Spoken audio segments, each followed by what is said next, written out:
Después de haber visto los paradigmas en este análisis que Niebuhr hizo a mediados del siglo pasado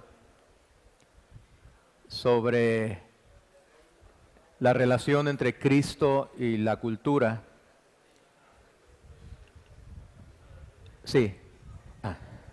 vamos ahora a avanzar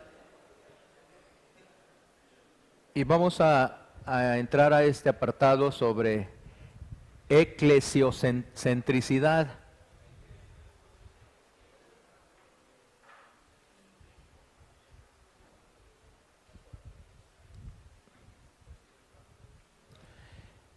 Y brevemente vamos a reiterar en un problema permanente que también trae estorbos a un buen desarrollo de la cultura cristiana. Muchos cristianos entienden la importancia de la iglesia. Es el cuerpo de nuestro Señor en la tierra. Pablo dice que Dios derramó por medio de Jesús su sangre por la iglesia. Es decir, la iglesia es importante y tenemos muchos datos en la Escritura sobre su relevancia. Por lo que nunca debemos minimizar a la iglesia. Un cristiano que tenga un concepto marginal y práctico sobre la iglesia no ha leído la Biblia y se encuentra en una posición peligrosa, casi herética, si tiene menoscabo de la iglesia. Sin embargo, es decir, primero tenemos que enunciar la relevancia de la iglesia, la importancia que tiene la iglesia, que encontramos en la Escritura. Sin embargo, el problema es que algunos se van a un extremo que lógicamente es incorrecto. ¿Cuál es este extremo? Piensan que la iglesia es todo lo que Dios está haciendo en la tierra. Eso es todo. ¿Qué es la iglesia? Es todo lo que Dios hace en la tierra. De tal manera que si el trabajo espiritual no se hace en la iglesia o no está gobernado o monopolizado por la iglesia, no es válido. Es decir, si todo lo que Dios está haciendo aquí en la tierra es la iglesia, entonces todo lo que está fuera de la iglesia no tiene validez. O todo lo que no está monopolizado, gobernado por la iglesia. A este punto de vista le podemos llamar eclesiocentrismo, que nos remonta al gran problema en la Edad Media antes del Renacimiento, y como sucede en muchos lugares hoy en día. Y claro que esto es un error.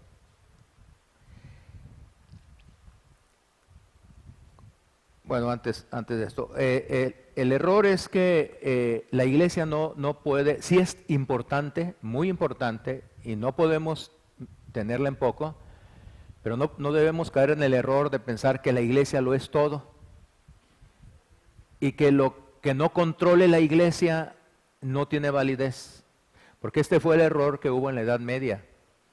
La iglesia católica romana se convirtió en el centro, se convirtió en un istmo, y la iglesia quería controlar todas las demás estructuras sociales, no quería, las controlaba.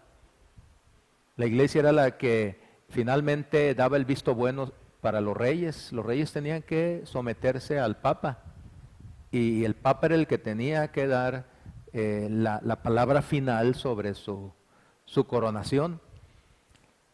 Y también sobre las familias y sobre la educación y sobre la política y sobre todo. Entonces, aunque la iglesia es muy importante y así la debemos considerar, pero tampoco no debemos pensar que entonces la iglesia debe monopolizar todo. Este es un error. La principal obra de Dios en el mundo es el completo reino de nuestro Señor, del cual la iglesia es una parte fundamental, eso sí. Pero la principal obra de Dios en el mundo tiene que ver con todo su reino, no solamente con la iglesia. aunque la iglesia sea una parte importantísima. La iglesia es un aspecto muy importante del reino, pero no es todo el reino, algo que ya afirmamos esta mañana. El reino de Dios se define en términos generales como el reino de Dios en la tierra. Algunos ejemplos que confirman: cuando Jesús dijo a sus seguidores que el reino de Dios estaba con ellos, obviamente no estaba diciendo que la iglesia estaba con ellos. No quiso decir eso el Señor Jesús. Cuando dice el reino de Dios está ya aquí, no estaba diciendo la iglesia está aquí. Cuando Jesús instruyó a sus discípulos a orar, venga tu reino, en la oración del Padre Nuestro, no se puede interpretar esta frase como venga tu iglesia. No. Cuando Él dice venga tu reino, es algo más extenso, más amplio que la iglesia. Cuando Jesús predicó arrepiéntanse porque el reino de los cielos está cerca, evidentemente no estaba diciendo que la iglesia estaba cerca, sino que el reino de Dios era inminente. Eso es una interpretación muy, muy simple, pero correcta. No podemos interpretar reino entonces con iglesia. Con esos ejemplos sería más que suficiente. Vénganos tu reino, no es venga tu iglesia. Si la iglesia ya está aquí. El reino de los cielos se ha acercado, no está diciendo la iglesia se ha acercado. La gran obra de Dios en la tierra es la de traer todas las cosas bajo la subordinación voluntaria de Jesucristo, el Rey de Reyes y Señor de Señores. Esa es la gran obra de Dios en la tierra, traer todo bajo su dominio. Esto es lo que se supone que el Evangelio deba hacer. No solamente salvar a los pecadores y asegurarles un hogar celestial, sino crear una nueva clase de personas y una nueva clase de tierra. Y cuando decimos tierra nos referimos entonces a todo el orden social. El Evangelio es de amplio espectro, su alcance. Es decir, como una medicina, nosotros podemos tomar un medicamento para aliviar una afección que tengamos,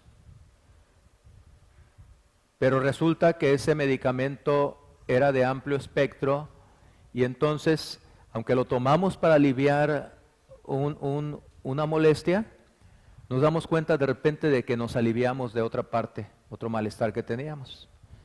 Es un medicamento de amplio espectro. El Evangelio es de amplio espectro. En ese sentido, el Evangelio no solamente viene a salvar a los pecadores, lo hace, sino que el Evangelio viene para salvar toda la creación, restaurar la creación. Pablo, escribiendo una de sus cartas, dice que la creación gime. ¿Dónde están los hijos de Dios? La creación entera está esperando la participación de los hijos de Dios. Eso hace el Evangelio. El Evangelio no es solo para los pecadores, el Evangelio es para toda la creación. La obra de Cristo es para restaurar la creación entera. Por eso se habla de nuevos cielos y nueva tierra, no solamente de nuevas personas. El trabajo primordial de la iglesia es el de predicar este mensaje del reino. Cristo andaba predicando el mensaje del reino, en ese sentido amplio. Es decir, el Evangelio aplicado no solo a la iglesia, sino al resto de la creación como parte también de su reino. El Evangelio que llega al corazón de las personas, pero que también llega al corazón de las estructuras sociales para transformar, para cambiar. A eso vino Cristo también. Por lo tanto, ¿cómo podemos reencauzar nuestro paradigma? ¿Cómo lo podemos lograr? Podríamos decir, sí, está bien, estoy de acuerdo con lo que se ha dicho, creo que eso es lo correcto, pero ¿cómo? ¿Cómo lo vamos a reencauzar? ¿Cómo vamos a volver al camino para empezar a hacer las cosas como debemos hacerlas o con el alcance que debemos hacerlas. Y vamos a darnos cuenta de esto. Uno es la importancia de reconocer tanto a la dimensión objetiva como a la dimensión subjetiva. Y el primer paso es la importancia de reconocer tanto a la dimensión objetiva, institucional, como a la dimensión subjetiva, existencial. Ahorita explicamos esto. Paso número 2, primero resumimos los 4 pasos. La importancia de reconocer que la cultura cristiana es formativa. Es importante reconocer eso, la cultura cristiana es formativa. 3, la importancia de reconocer que la cultura cristiana requiere modelos. Se necesitan modelos. Y esto ya va a ir dando la respuesta, bueno, ¿qué modelo podemos seguir? ¿Cómo vamos a lograr esto? Y la importancia de reconocer que la cultura cristiana empieza con cristianos verdaderamente espirituales.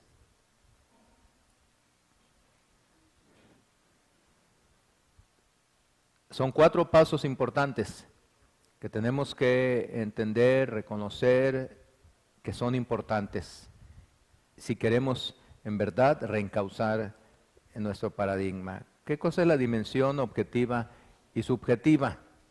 Que es importante que reconozcamos. Por dimensión objetiva entendemos principalmente a instituciones o corporaciones, como la iglesia, la universidad, el gobierno, los gremios. A eso se le está llamando dimensión objetiva, es decir, las instituciones. Esta es la dimensión institucional, los organismos, los cuerpos. Por dimensión subjetiva entendemos la vida personal interna del creyente, la persona. Entonces, instituciones y personas. Esta es la dimensión existencial. Algunos defensores de la cultura cristiana a menudo se inclinan a alguno de los dos extremos o a apoyar a una de estas dimensiones y excluyen o minimizan la otra. O apoyan la dimensión objetiva, es decir, instituciones, o apoyan la dimensión subjetiva, es decir, personas, dimensión existencial. Todavía lo explicamos más. La dimensión objetiva, o sea, los objetivistas, los que hablan de las instituciones. Ellos defienden la estrategia de arriba abajo de la transformación cultural. Son elitistas. Ellos dicen, cambia las instituciones y los individuos van a cambiar.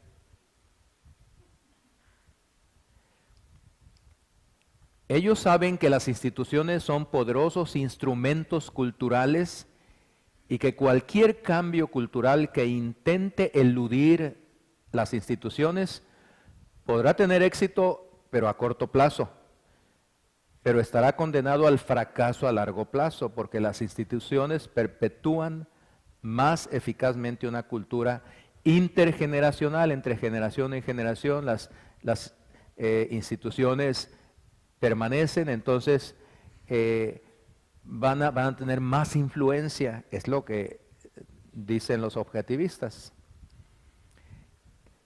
Agregan, cada generación debe morir, pero no necesariamente sus instituciones, las instituciones van a mantenerse, van a permanecer. Pero hay un error con esta forma de pensar del objetivismo. Una estrategia cultural que margina a la persona está condenada al fracaso. Definitivamente, si se piensa solo en la institución, en la estructura social, pero no en las personas, el resultado irremediablemente tiene que ser el fracaso. Se puede lograr un cambio cultural a largo plazo, pero no se puede asegurar que el cambio en las instituciones vaya a durar para siempre. Hay instituciones que sí han hecho un cambio cultural, un impacto, pero no se garantiza que eso va a durar para siempre. Los individuos conforman a las instituciones, por lo que marginando a los individuos será el tiempo quien se encargue de desbaratar el cambio institucional inicial. Como ejemplos tenemos, por señalar solo un aspecto de las estructuras sociales, en la educación. Las universidades más famosas en los Estados Unidos, más importantes, de mayor prestigio, como la de Yale ¿y cuál?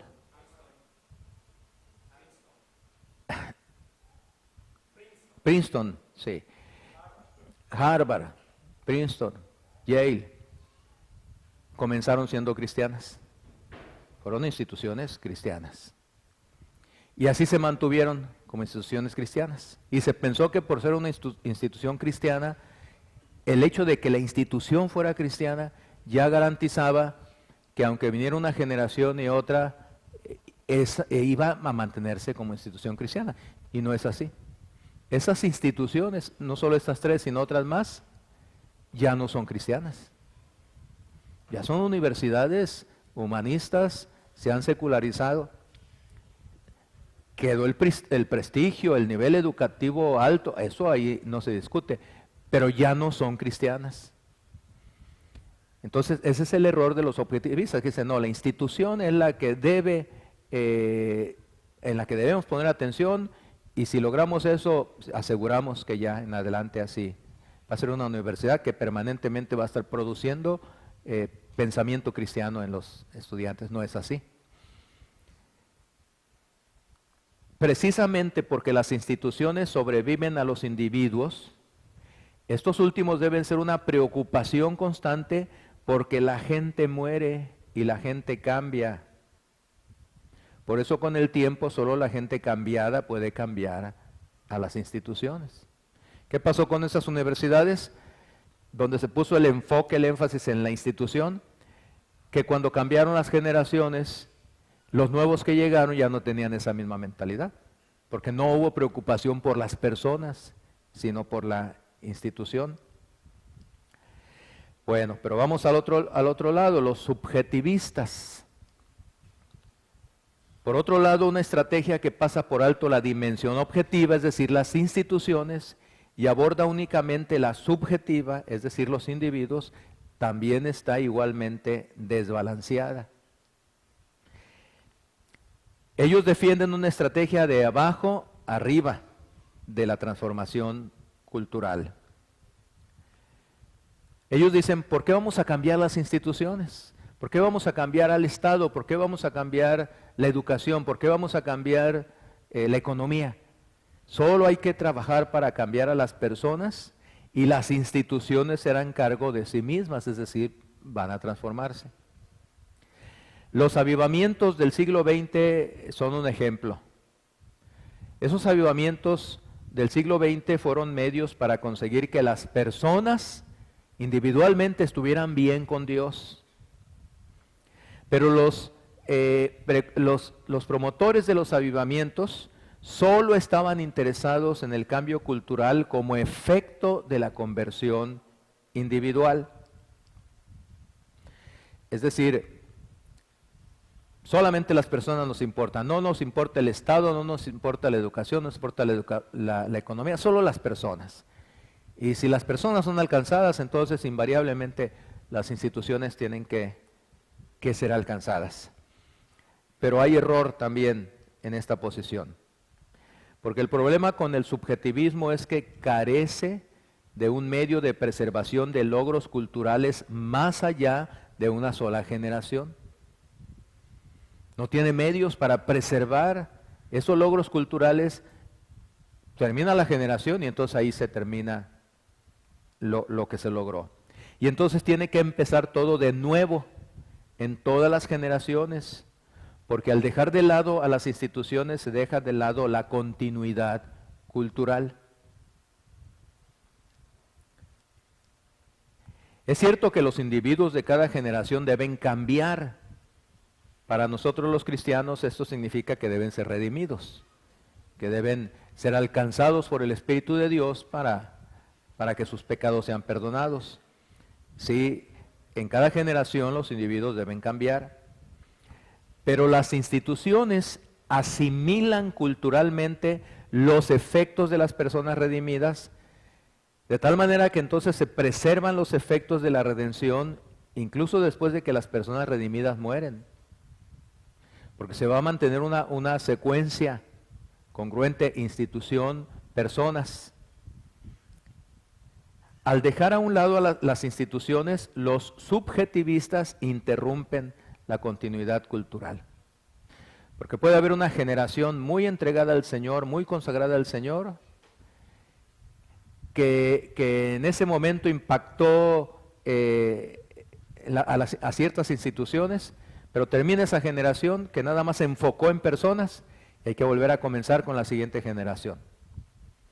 Así como hay error solo en quedarse con las instituciones sin pensar en las personas, hay error en pensar en las personas y no en instituciones. Generalmente nosotros, como nuestras iglesias, piensan solo en las personas, la conversión de las personas nada más, dando por hecho que ya automáticamente así debe de haber efectos en las instituciones, pero la realidad es que no es así, ni lo vemos así.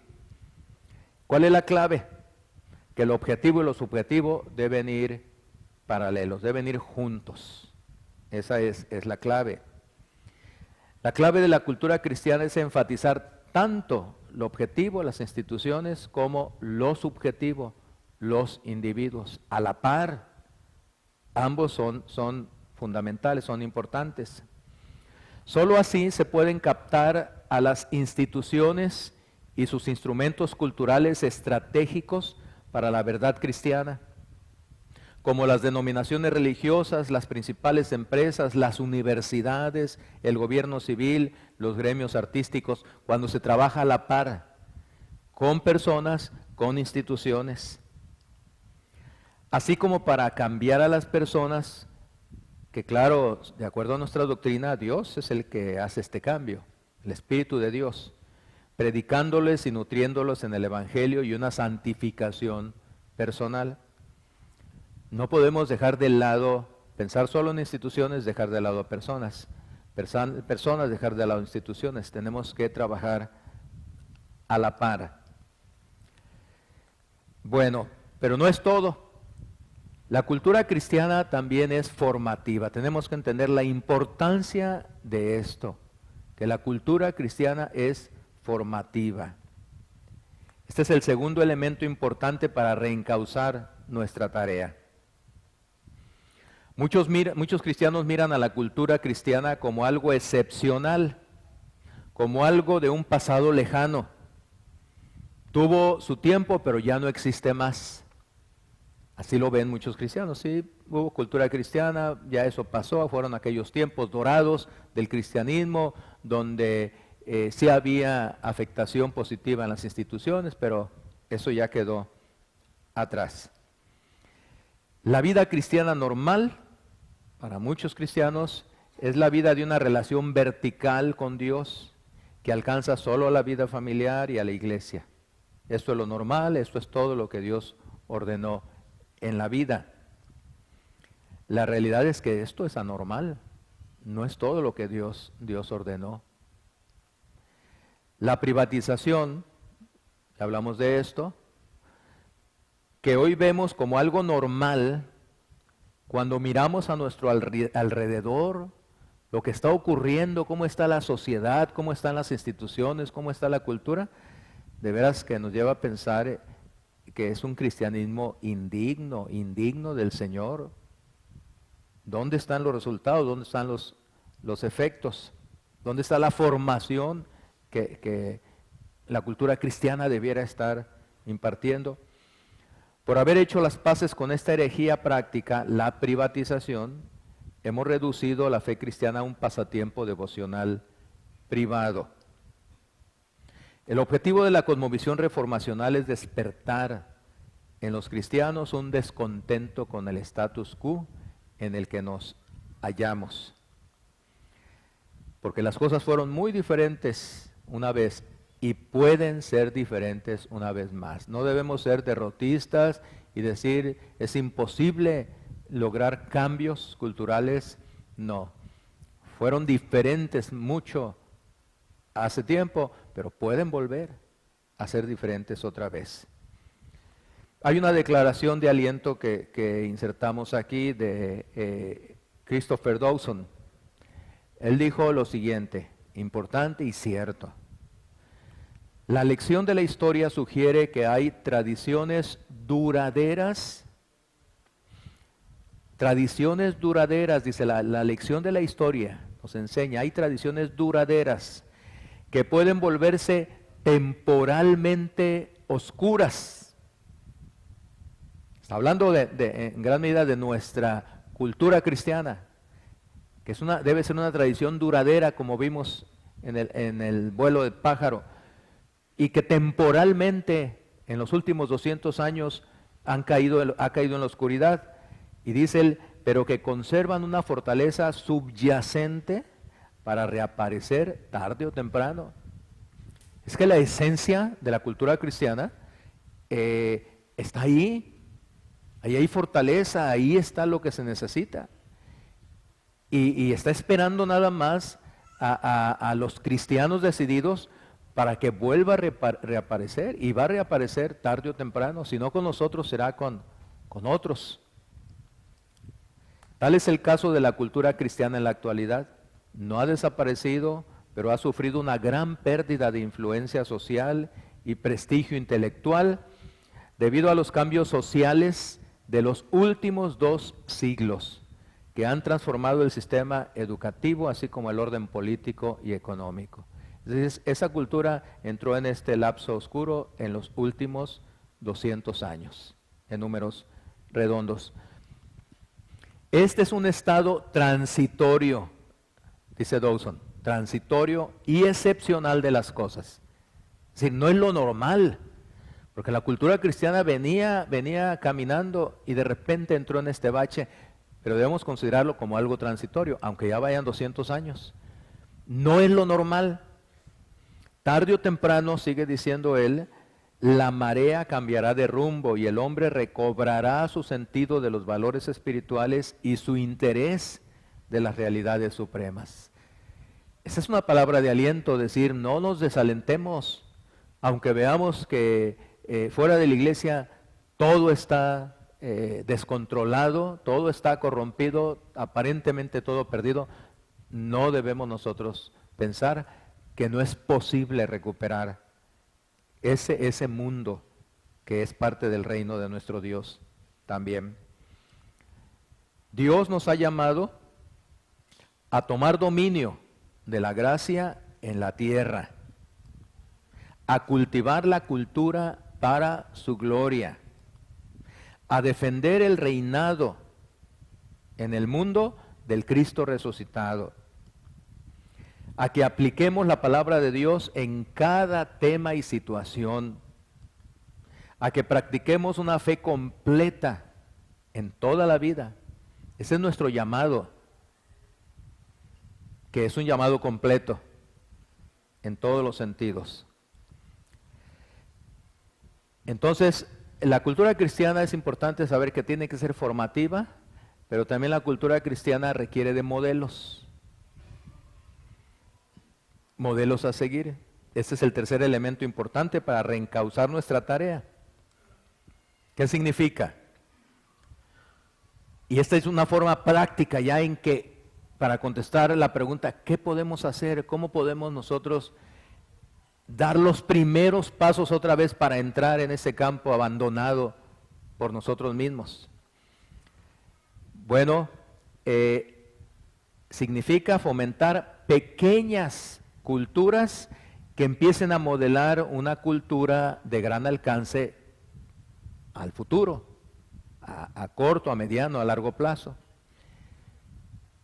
Hay un dicho norteamericano que dice que un elefante se puede comer de poquito en poquito.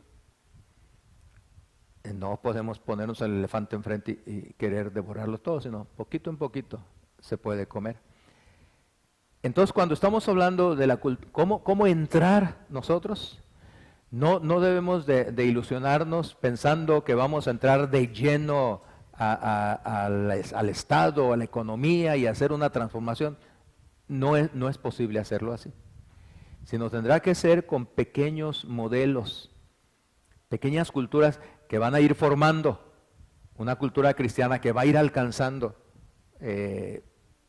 otras dimensiones mayores. Tenemos que desprivatizar la fe de la familia y la iglesia y colocar estas y otras esferas cristianas más pequeñas en la plataforma de lanzamiento de una cultura cristiana futura. Desprivatizar, que ya no sea algo privado. Ahora tenemos que llevarlo afuera, a otras esferas, para que nos sirvan como una plataforma para empezar la transformación poco a poco de la cultura cristiana futura. Perdimos la cultura cristiana durante 2 siglos, no podemos recuperarla la próxima semana. Es como cuando tenemos una grande deuda. Nos endeudamos con el banco, con nuestras tarjetas, en el transcurso de 2, 3, 4, 5, 10 años. No podemos resolver el problema de la noche a la mañana. Tenemos que hacer un plan y empezar poquito a poquito a resolver esa gran deuda. Podemos fomentar versiones más pequeñas de esa cultura donde más fácilmente podamos alcanzar la fruta madura de más abajo, como dice el proverbio popular, a fin de prepararnos para la recristianización de toda la sociedad. Es decir, sí podemos, como líderes cristianos, fomentar esas versiones más pequeñas. No querer ir a lo grande inmediatamente, sino poco a poquito. Lo haremos promoviendo un enfoque distintivamente cristiano que englobe toda la vida. Ejemplos. Orientando a los empresarios cristianos para que trabajen bajo principios bíblicos. ¿Qué podemos hacer los pastores? Esto. Tenemos empresarios, tenemos que animarles a que su forma de trabajar sea regida por principios bíblicos. Un ejemplo. En Ciudad Victoria, una hermana abrió un negocio. Abrió el negocio sí pensando en beneficio propio, pero también en beneficio de ayudar a una familia que estaba en necesidad.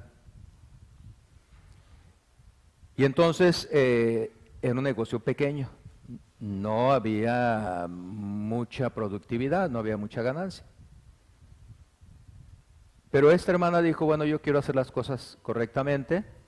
Y entonces se asesoró con un notario conocido y el notario le dijo, qué bueno que va a abrir el negocio, hágalo bien, sí, así quiero hacerlo. Y entonces le recomendó a un contador para que le instruyera y le dijera cómo debía de organizar su negocio. Entonces, cuando ya el contador le presentó el plan, dijo, mire, así es como están las leyes y estas son sus responsabilidades, sus compromisos. Parte de sus responsabilidades es que usted tiene que pagar este sueldo a su trabajador, pagarle el sueldo oficial, inscribirlo en el seguro social, etcétera, etcétera. ¿Está de acuerdo? Dijo, sí, pues estoy de acuerdo, quiero hacer las cosas bien. Y entonces le dijo, pues a ver, muéstrame, ¿verdad? Los números, y ya le muestra. Y entonces cuando ve el listado, y le dice, bueno, aquí en sueldo diario, este es el sueldo que debo pagar. Y le dice el contador, pensando que a lo mejor buscaba que algo, pues esto es mucho. El contador se adelanta y le dice, bueno, sí, eso es lo que tiene que pagar, pero a lo mejor podemos hacer algún arreglito y ahorrar un poquito más. Dijo, no, esta es la cantidad que hay que pagar, sí, esa es la cantidad oficial. Le dijo, ¿sabe qué? Déjeme considerarlo. En aquel tiempo serían quizás como 60 pesos, algo así, el pago de un obrero. Y dijo, déjeme considerarlo. El contador dijo, bueno, pues se va a desanimar. Y entonces, a los pocos días regresa y le dice, ¿sabe qué? Vamos a seguir con el papeleo, pero aquí está la cantidad que vamos a pagar de sueldo. Y cuando el contador ve la cantidad, abre los ojos y dice, ¿este es un error o estoy viendo mal aquí? Porque el sueldo oficial en el área oscilaba en los 60 y tantos pesos, y la cantidad que anotó y dijo, esto es lo que le vamos a pagar al trabajador, era como 3 o 4 veces más. En lugar de ser 60 y tantos pesos, eran 230. Y el contador no entendía, dijo, este es un error. Y dijo, no hay ningún error. Es que le estoy diciendo que el sueldo oficial son 60 y tantos pesos. ¿Por qué usted está poniendo esta cantidad? No, eso es lo que hemos decidido que vamos a pagar. Y todavía el contador, pues acostumbrado a otros manejos, dijo, a ver, ¿cómo está esto? Explíqueme, esto le va a reducir grandemente el margen de ganancia y se va a pagar más en otras cosas. Y entonces ya le dice, bueno, ¿sabe qué? Lo que pasa es que investigamos a esta familia, cuántos son de familia y sus necesidades, y nos dimos cuenta de que con 60 y tantos pesos no puede vivir. Y entonces hicimos un cálculo de sus necesidades y dijimos, no, apenas con lo doble de esto, triple mínimo, o sea, con 150, 160 pesos apenas para poder vivir como debe vivir una persona en esas condiciones. Pero además también pensamos que pues sus hijos quieren divertirse, quieren salir sus niños, que les compren alguna cosa, ir a comer afuera. Y entonces fijamos esa cantidad. Así que eso es lo que vamos a pagar. Eso no es lo común. Pero eso es trabajar en base a principios bíblicos. Porque la Biblia dice que nosotros somos guardas de nuestros hermanos. Y si el Señor nos ha dado a nosotros suficiente, nosotros tenemos que ver entonces por nuestros hermanos y cuidarlos.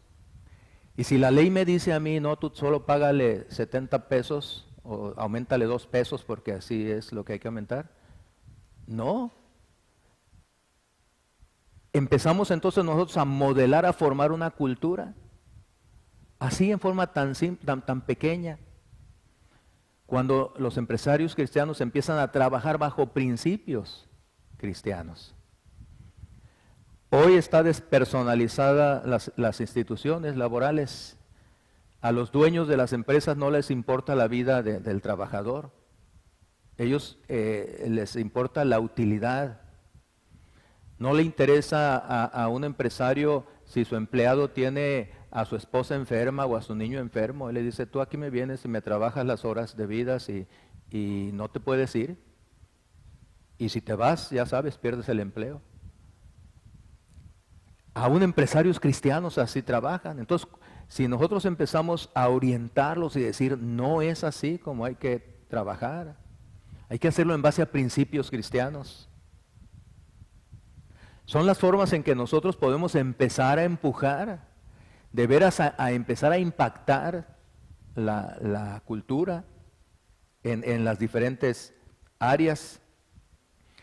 Otro ejemplo, apoyando a los jóvenes que tienen dones artísticos, como la música o el ballet, o que son buenos para la física, la computación, la política, las ventas, la agricultura, la educación, etcétera, a fin de que cultiven esos dones de una manera cristiana, mediante el uso de ellos para extender el reino de Dios en la tierra, y no simplemente para que triunfen y sean algo en la vida, porque eso es lo común. A un estudiante se le dice, tú estudia, tú esfuérzate, sacrifícate para que seas alguien en la vida, para que tengas dinero, para que te puedas comprar lo que tú quieras. Tenemos que cambiar nuestra forma de motivar a los jóvenes a estudiar, a prepararse, a incursionar en las diferentes áreas vocacionales, profesionales, no para eso, no para ganar dinero, no para tener bienes y posesiones. Ese es el pensamiento egoísta, egocéntrico de la cultura no cristiana. Tenemos que motivarles para que se eduquen en eso y avancen en lo más que puedan, pero de una manera cristiana, para que usen esos dones, esos talentos para extender el reino de Dios, porque finalmente eso es lo que se busca con el desarrollo cultural, que el nombre de Dios sea glorificado. En el Colegio Renuevo, que está en Ciudad Victoria, este colegio se formó como resultado de reflexionar sobre esta cosmovisión hace 20 años, 21 años tiene el colegio, y se acuñó un lema. Más o menos no lo recuerdo literalmente, pero el lema son frases breves, donde se dice algo así como: estudia para aprender, aprende del mundo de Dios para servir, sirve para glorificar a Dios naturalmente. Y a los estudiantes se les dice, sí, estudia, pero no estudies para hacerte tú rico, no estudies para hacerte famoso, no estudies para comprar cosas, estudia para servir mejor. Entonces desde temprano se va inculcando. Esta es otra forma en que se empieza a empujar, se empieza a trabajar para construir sobre cosas pequeñas, donde se va cambiando la mentalidad poco a poco de los niños, de los estudiantes, de los profesionistas. Estamos aquí para la gloria de Dios y todo lo que hagamos tiene que tender a la gloria de Dios. Y si servimos a nuestro prójimo, lo cuidamos, es en base a los principios bíblicos, redunda esto naturalmente para la gloria de Dios. Por eso nuestras familias y las iglesias deben ser campamentos de entrenamiento donde se preparen los soldados para cumplir el mandato cultural. Deben ser así, campos de entrenamiento, ahí en la casa y en la iglesia, donde estamos preparando a la gente para que cumplan bien el mandato cultural, donde el Señor les ponga que lo hagan con los principios cristianos. Eso fue lo que impactó esta cultura en la antigüedad con la iglesia primitiva, que empezaron a hacer las cosas en las diferentes áreas de acuerdo a los principios cristianos. Eso fue lo que trastornó el mundo. Y entonces lo vieron como una alternativa viable. Nosotros tenemos que empezar así, poco a poco. Carl F. Henry dice, tenemos que hacer algo más que patrocinar una subcultura cristiana. Nosotros estamos viviendo una subcultura cristiana. Necesitamos una contracultura cristiana que se enfrente a sus rivales seculares y que muestre abiertamente la diferencia que puede hacer el creyente cristiano en los ámbitos del pensamiento y la acción.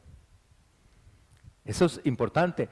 No debemos seguir promoviendo, patrocinando con la privatización una subcultura cristiana. Realmente necesitamos ahora ya tener una contracultura, así como vino la cultura de la iglesia primitiva o desde el pueblo de Israel a combatir contra la cultura de aquel tiempo. Así ahora nosotros necesitamos una cultura de este tipo. que abiertamente muestre la diferencia y los resultados de esa diferencia, lo que se puede lograr en los ámbitos del pensamiento, de la acción.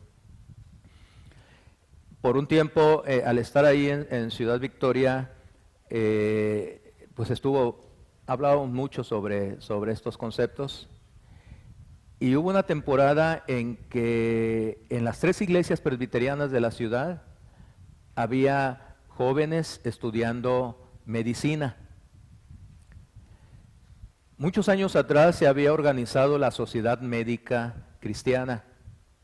Allí era Sociedad Médica Presbiteriana. Y su función era muy buena, beneficencia. Programaba todos los años campañas de salud, iba a regiones apartadas, pobres, para atender a los enfermos, para llevarles medicamentos. Esa fue su visión y lo hacían bien, y esto se necesita seguir haciendo.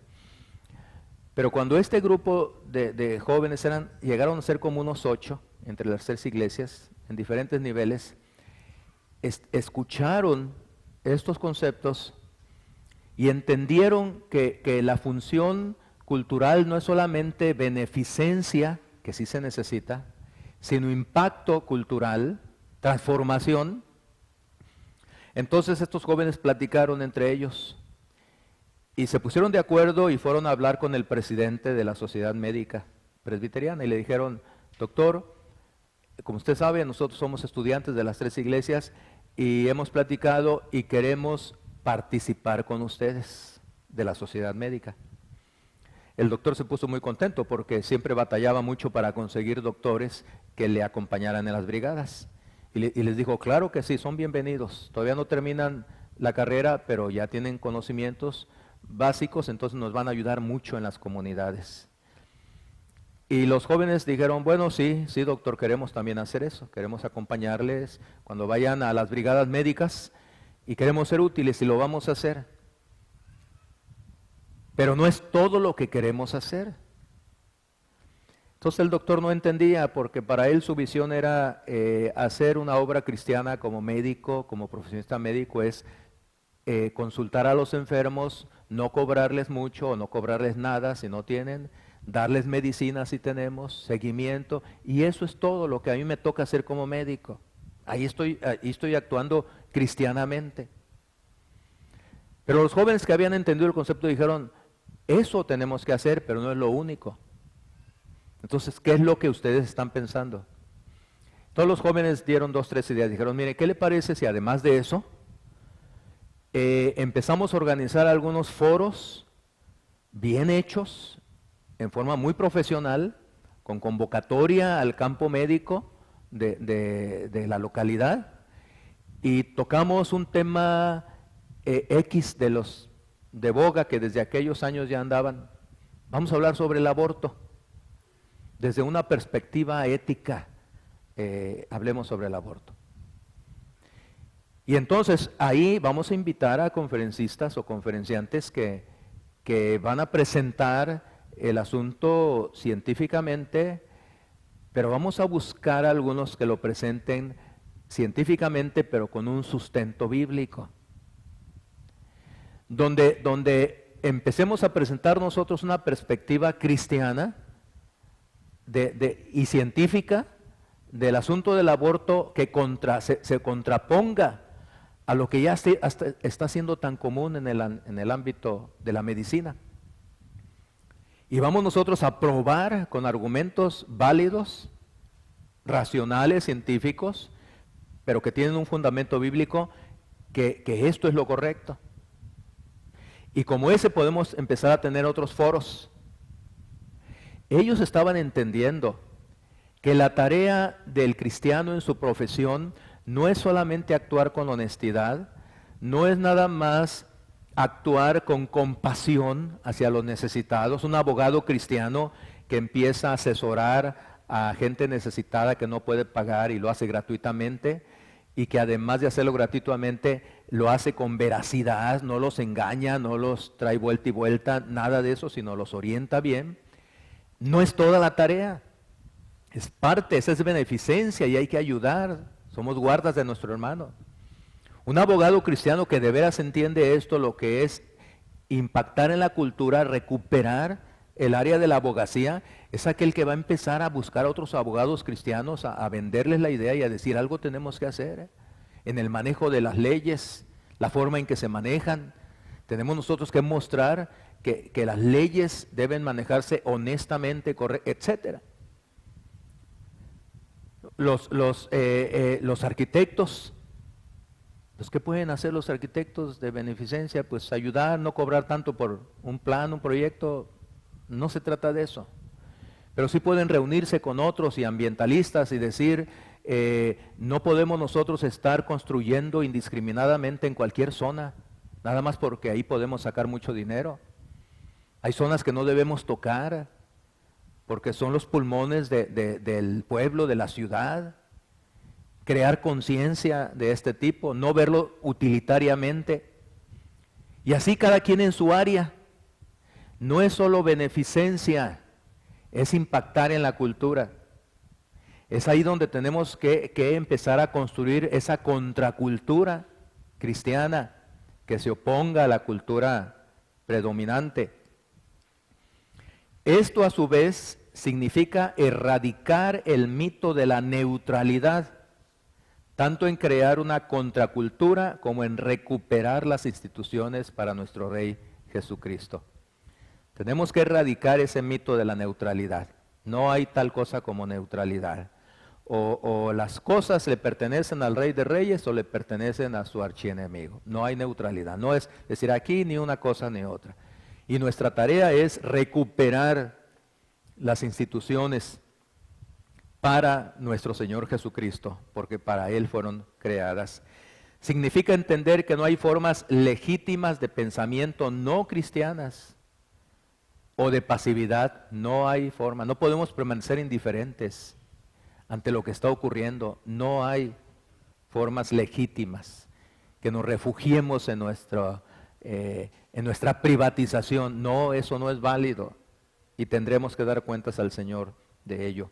Porque ya sea que comamos o que bebamos o que hagamos cualquier cosa, debemos hacerlo para la gloria del Señor. Cualquier cosa.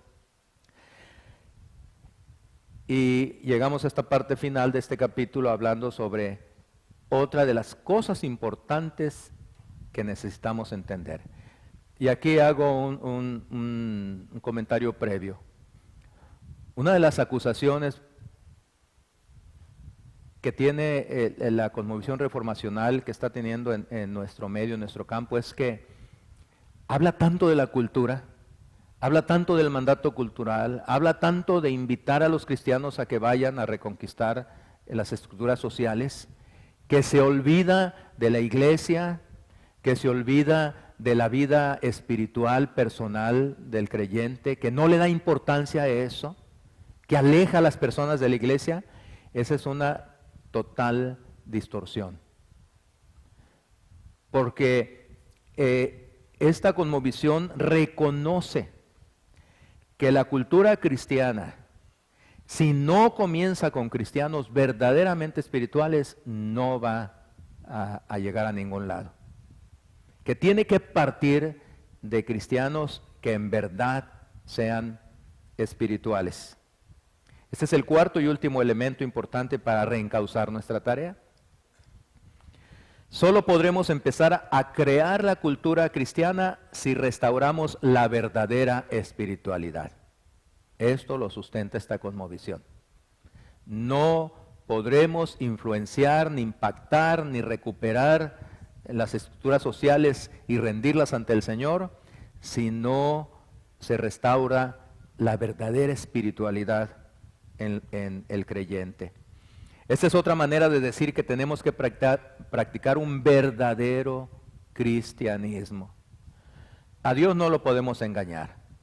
Y no podemos jugar a que somos cristianos si realmente no vivimos como cristianos. Sino que tiene que haber un verdadero cristianismo. Difícilmente podemos esperar crear una cultura cristiana cuando tenemos tan pocos cristianos verdaderamente apasionados. ¿Apasionados por qué? Ahorita lo vemos. Debemos encarar de frente la promesa de Dios de que Él vomitará de su boca a cristianos e iglesias tibios e indiferentes, como el caso de la Odisea. Antes de que tengamos una cultura cristiana, necesitamos volver al cristianismo primitivo. Debemos considerar servirle a Él con amor, temor y reverencia. Debemos tomar su palabra, esta está en rojo porque no está en sus legajos, pero debemos tomar su palabra en serio, como si saliera de su propia boca, como si fuera nuestro verdadero alimento, nuestro sustento. Y debemos constituirnos en poderosos guerreros de la oración, entendiendo que el reino no vendrá y que la voluntad de Dios no se hará en la tierra como en el cielo, hasta que tengamos algunos cristianos que se sacrifiquen en la oración. Entonces, cristianos verdaderamente apasionados. ¿Apasionados en qué? Primero, por la oración. Si no somos personas fervientes de oración, no podremos conquistar el mundo. No podremos disfrutar del cúmulo de bendiciones que Dios nos ha prometido. No podremos evitar las trampas y seducciones de Satanás. No vamos a poder lograr lo que queremos si no somos personas apasionadas, fervientes en la oración. Tiene razón Juan N. Oswald al decir que no es que el cristianismo nominal sea inofensivo. Lo que pasa es que el pecado es tan potente y seductor que solo una intensa espiritualidad y una dedicada fe lo pueden vencer.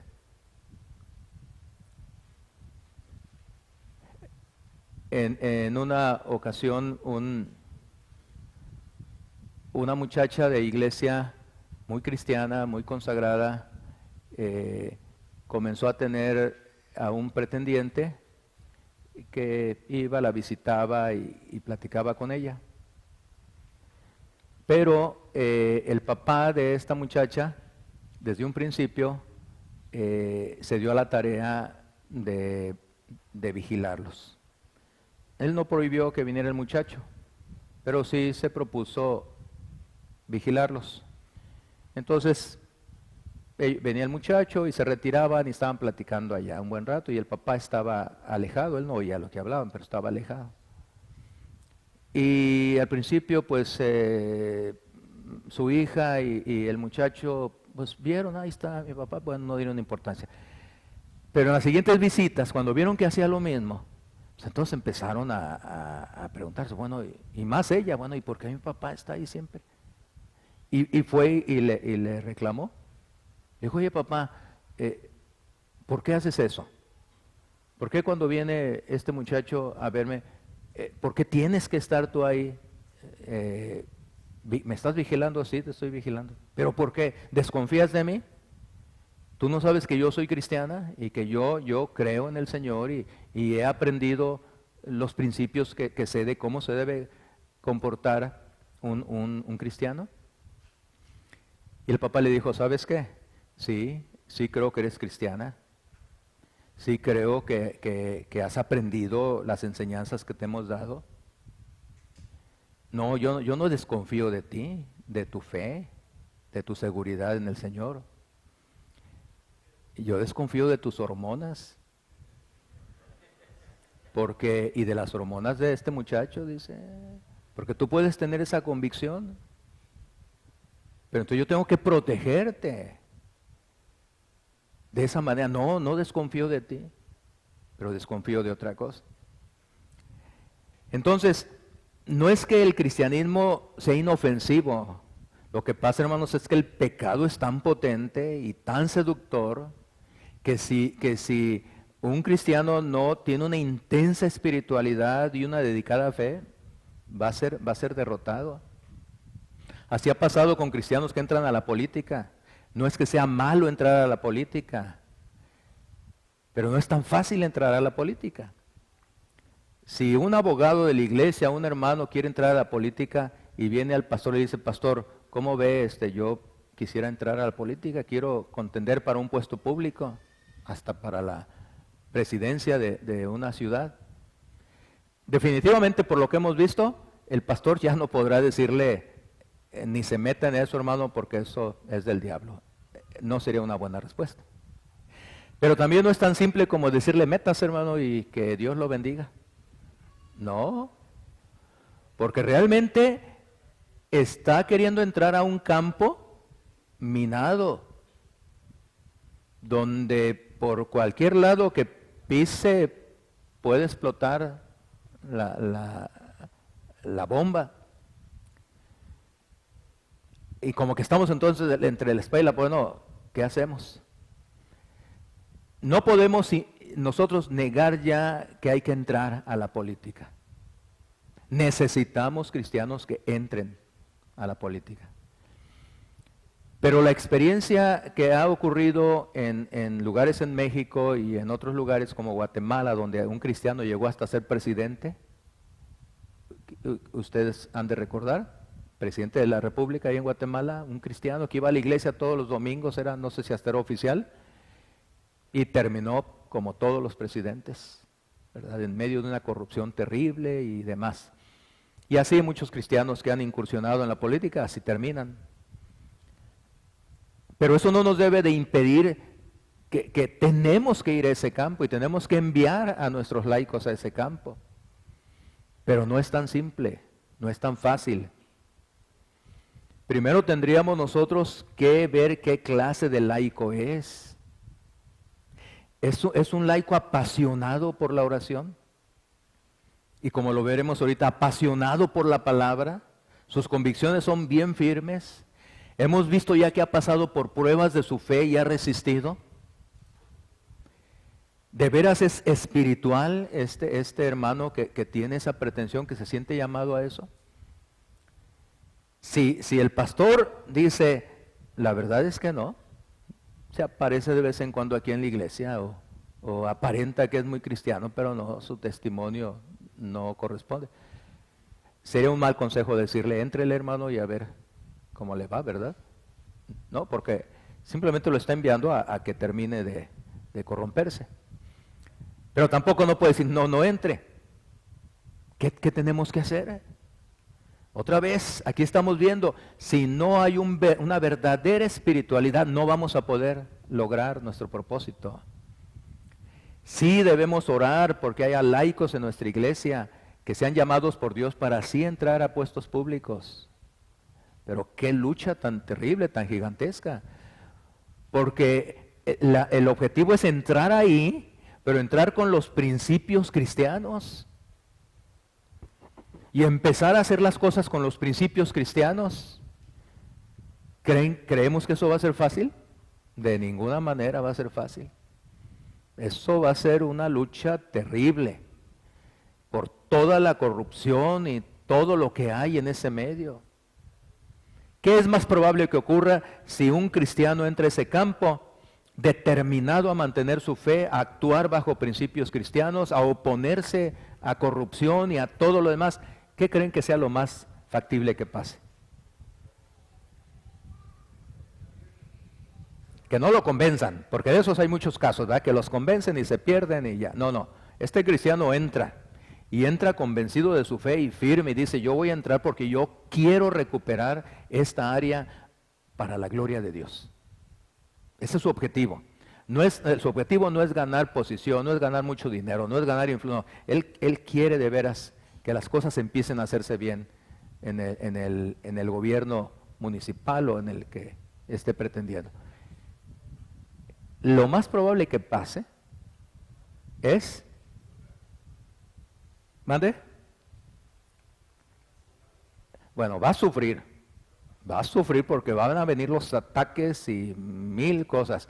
Y lo más probable es que renuncie. Y en un grado extremo, si se mantiene y dice, yo me quedo, hay otra probabilidad más terrible. ¿Cuál es? Que lo maten. No es una cosa tan simple como decir, si tenemos que ir allá, ándale, vete, hermano. No es tan fácil. Pero hay que ir con esa convicción, esa fortaleza. Y si entra y empieza a actuar bajo los principios cristianos y no logra resultados, eso es secundario. Y si tiene que renunciar porque está en una encrucijada, o mantengo mis principios, o cedo y hago las cosas que no debo hacer, o renuncio. Y renuncia, no importa. Pero ya fueron esos soldados que empezamos a enviar al frente, bien preparados. Y muchos de ellos van a ser derrotados en el sentido de que no van a lograr su cometido. Van a renunciar. Y quizás alguno hasta le quiten la vida. Platicaba con un hermano pastor hace unos momentos sobre esto y le dije, recordemos aquel famoso día D en la Segunda Guerra Mundial, cuando los aliados desembarcaron para ir contra los alemanes. ¿Dónde fue esto? En Normandía. Tenemos que recordar, porque la imagen es parecida a lo que estamos diciendo en esta guerra. Venían los aliados en los barcos, en las embarcaciones de distintas naciones. Los alemanes ya los estaban esperando, pertrechados con sus ametralladoras y las armas, y protegidos. Y los aliados venían a mar abierto y tuvieron que entrar con sus lanchas luego a las playas y brincar al agua, libres así, y correr con sus fusiles disparando contra los alemanes que estaban bien pertrechados. ¿Recuerdan qué pasó? Los alemanes acá estaban pertrechados, empezaron a accionar sus ametralladoras. ¿Y cómo se veía que iban cayendo los aliados? Por decenas, que iban cayendo y corriendo y cayendo y corriendo y cayendo. Finalmente lograron la victoria. No es tan ajeno, hermanos, en esta guerra en la que nos encontramos, espiritual contra las fuerzas del mal, de que entremos a esos campos y salgamos derrotados, pero no cedimos en nuestros principios. Vendrán otros después que lograrán un poco más, y vendrán otros que pasarán encima de nosotros hasta que logremos recuperar todos esos órdenes. Un joven que se siente llamado a ser un cantante popular, no tenemos que impedírselo. Si viene un joven y le dice, pastor, yo tengo el don del canto y quiero ser cantante, no hay que decirle, está muy bien, pues vente al coro de la iglesia. Sí, pastor, vengo al coro, pero yo quiero ser cantante popular. Mira, forma un cuarteto aquí en la iglesia y ponte a cantar aquí. ¿Quieres ir a otro lado? Bueno, vete a las iglesias a cantar. Dedica tu música al Señor aquí, pensando todavía en ese dualismo. No, pastor, pero yo quiero cantar allá donde cantan los cantantes populares. No, ni te metas ahí porque eso es del diablo. Eso no es correcto. Precisamente por ese tipo de actitudes que ese campo está minado, plagado por los pecadores depravados que han hecho de ese arte una cosa terrible. Pero tampoco no es tan simple como decirle, está bien, vete, otra vez. Tendríamos que de veras nosotros estar seguros de que ese joven es verdaderamente espiritual. ¿Qué tipo de canciones vas a cantar? No puede cantar una canción de iglesia, porque inmediatamente le hace, oye, no, pues esto no se canta aquí. No, tiene que cantar al amor, tiene que cantar a la amistad, tiene que cantar, pero claro que se puede cantar de todo eso en una forma correcta, bien encauzada, el amor en el matrimonio, el amor de la familia, la naturaleza, mil cosas más, la amistad, pero tendría que estar bien preparado. No se puede lograr de otra manera. Y la otra cosa que le decía al pastor es, pero además no podemos mandarlo solo. Tenemos nosotros que formar un equipo que lo esté respaldando en oración, y tenemos que comprometerlo a que él rinda cuentas. Nosotros no vamos a estar allá con él en el teatro, en el foro donde esté, pero sí lo podemos llamar a cuentas espiritualmente para ayudarlo. No es tan simple. Tenemos que orar mucho y tenemos que preparar bien a la gente, a los laicos, que tienen que ir a esos campos. Entonces, apasionados por la oración. De otra manera, eso no va a ser posible.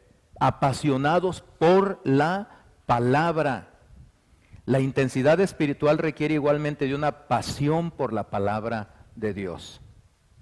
La ignorancia de los cristianos de hoy sobre las enseñanzas de la Biblia, hermanos, es alarmante. La gente en nuestras iglesias sabe menos Biblia hoy que la generación pasada. Ya muchos no saben ni el credo apostólico, ni lo pueden repetir a la hora de la Santa Cena porque no lo aprendieron. Ni pasajes de la Biblia, no leen la Biblia. ¿Por qué se dejó? Bueno, no sé si aquí se haya dejado de hacer. Allá en el norte se dejó de preguntar capítulos leídos. Se dejó de preguntar. ¿Por qué razón? Porque era una vergüenza. Capítulos leídos y todo el mundo bajaba la cabeza.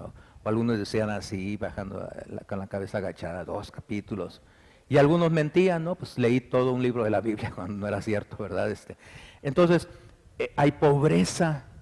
Esa es una cosa terrible en nuestras iglesias.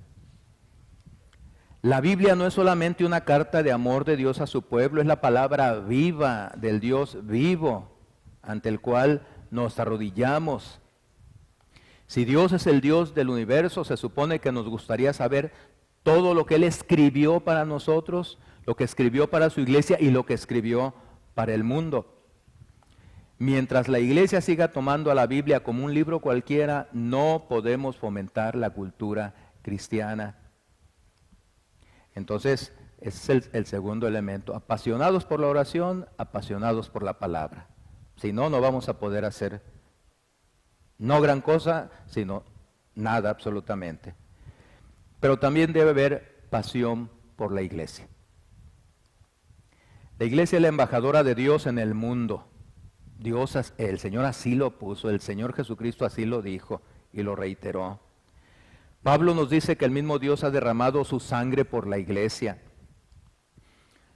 Por lo tanto, si no somos amantes de la iglesia, nunca vamos a ser amantes de la cultura cristiana, porque la cultura comienza y se supone que nunca termina en la familia y en la iglesia. Hoy en día hay una gran reacción en contra de la iglesia porque es una institución que reclama autoridad divina, la iglesia. Y la gente rechaza toda autoridad, excepto la suya propia. Oímos que la gente ama a Jesús, pero desprecia a la iglesia. Eso es tan ingenuo como decir que hay personas que aman a Jesús, pero odian a la familia. No es posible. Si amamos al Señor Jesús, tenemos que amar a su iglesia. La iglesia es la institución que Cristo estableció, es su cuerpo. Si no amas a la iglesia, a quien no estás amando es al Señor Jesucristo. Esta es la iglesia por la cual Dios derramó su sangre, esta es la iglesia que Él estableció y esta es la iglesia sin la cual no se puede establecer una cultura cristiana. Así que antes de la conclusión, reafirmamos, la tarea es gigantesca.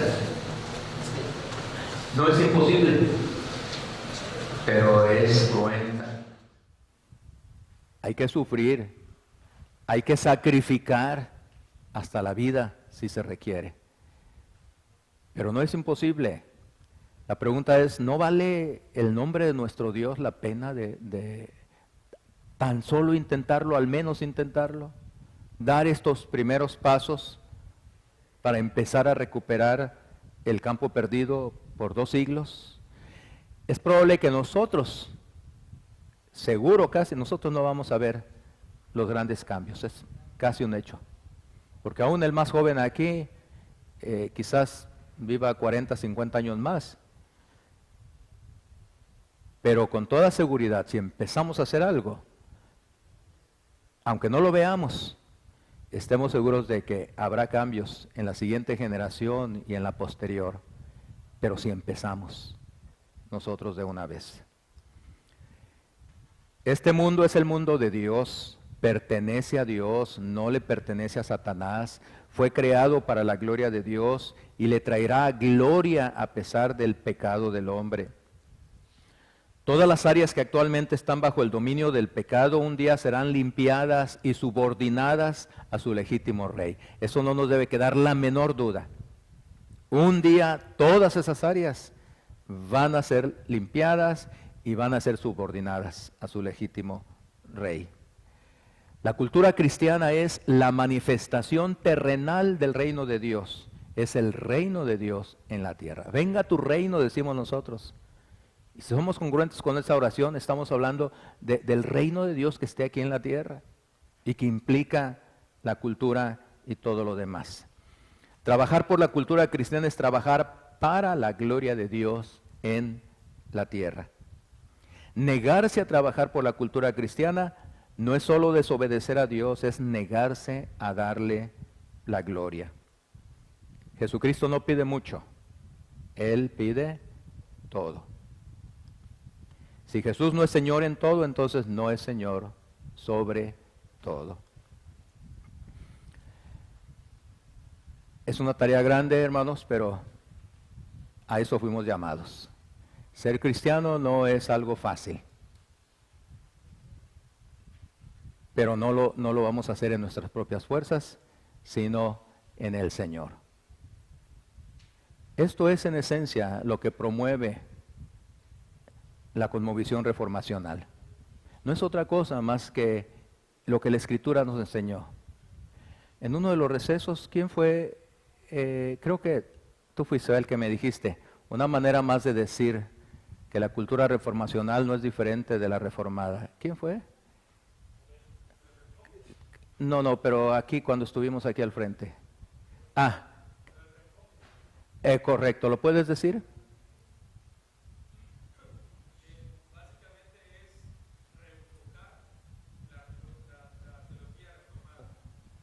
O sea, no es acuñar otro término, sino simplemente lo que pasó a lo largo de los años fue que la teología reformada se desenfocó. Lo reformacional simplemente está reenfocando lo reformado. Es cierto. Yo le dije que eso era exactamente correcto y que quería utilizarlo ahora, es reenfocar. Así que hermanos, cualquier otra cosa que se escuche. Hace poco hubo un foro en el Distrito Federal, me parece, donde hablaron sobre teología reformacional. Pero me entero que el que habló de teología reformacional no ha conocido realmente esa teología. Así que, ¿qué pudo haber hablado? Simplemente seguir abonando en forma negativa a este respecto. Pero también debo decirles, antes de dejar ya este lugar, que así como en la iglesia reformada, así como en la línea reformada, hay diferentes direcciones, porque hay presbiterianos reformados que son liberales, presbiterianos reformados conservadores, y ahí se bifurca mucho. Déjenme decirles que en la cosmovisión reformacional también hay algunos que son extremistas y que incluso están incursionando ya en aspectos que no tienen gran cosa que ver con lo que realmente es la esencia de la cosmovisión reformacional, que es esto que hemos visto en este día. Se están metiendo incluso en cuestiones doctrinales que no tienen que ver con esto. Entonces nada más que estemos conscientes de tal cosa. Y que estemos convencidos que esto es lo que se busca, realmente cumplir con la voluntad de Dios en forma plena, con su gran mandato global que incluye no solo gran comisión, sino la cultura también, y la gran responsabilidad que tenemos como cristianos. Que Dios les bendiga, hermanos, muchas gracias por su atención. Ustedes tienen otra parte ahí que ya no agotamos, pero hemos hablado algo de que seguramente vamos a trabajar en una continuación, en otra ocasión, y bueno, será una bendición si esto se da. Muchas gracias por su atención, que Dios les bendiga, hermanos.